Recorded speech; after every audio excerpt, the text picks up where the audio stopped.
Once upon a time, there was a girl named Evelyn. One day, Evelyn was walking down in her basement to grab a snack for her lunch at school. As she walked down the stairs, she saw something down in the corner by the wall that she had never noticed before. It was a small door, no more than maybe 3 or 4 feet tall, with a tiny doorknob on it. Was she really seeing this? How could it be that she never noticed this door in her basement the entire time she had lived here?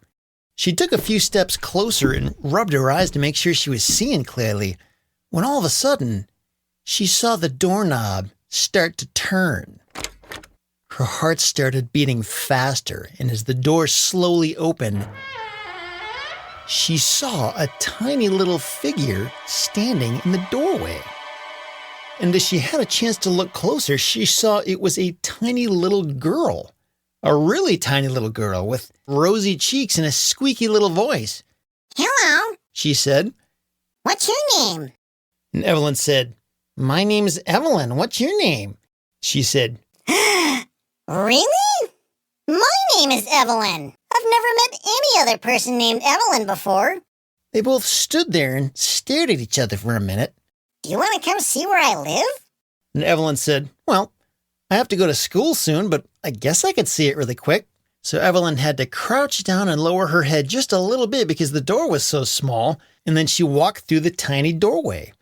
She barely made it through when she got to the other side and looked up, and she couldn't believe what she was looking at. It was like she was a giant walking through a little village of tiny people who were all no taller than Evelyn's shoulder.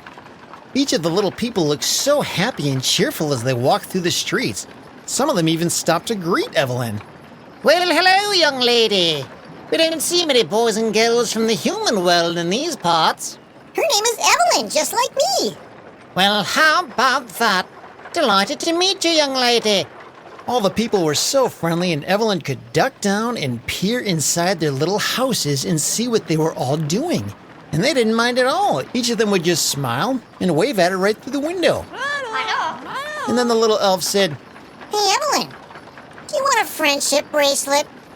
"Sure," said Evelyn. So the tiny Evelyn pulled a bracelet out of her pocket and tied it around her wrist. And just then, Evelyn could hear her mom calling from far off in the distance. "Evelyn, what are you doing? It's time for school. Let's go." Oh no, Evelyn forgot all about school. "I really love your village, Evelyn, but I forgot I gotta go to school. Can I come back and visit later?" And before the tiny little girl could even respond, Evelyn was already running back to the doorway. She ducked down and made her way through and ran upstairs and grabbed her bag and went off to school.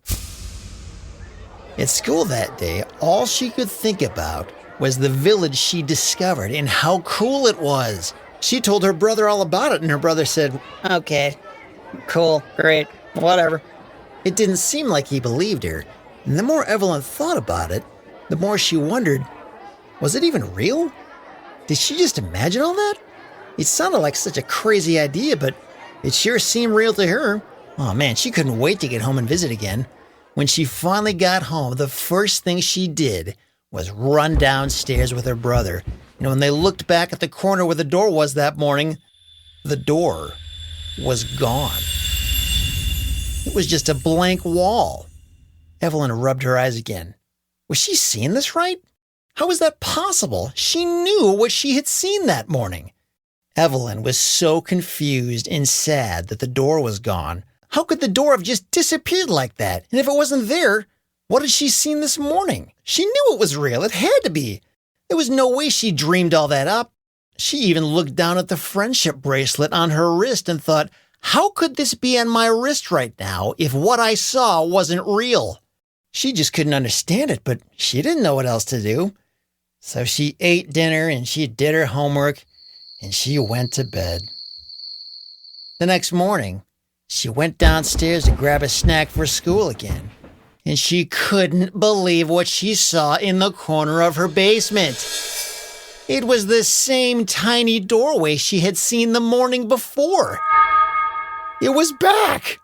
She tiptoed closer, and once again, she saw the doorknob slowly turn as the door opened.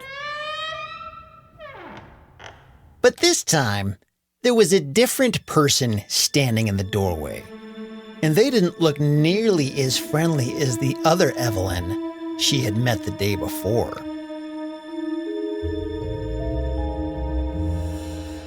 But that's a story for another day.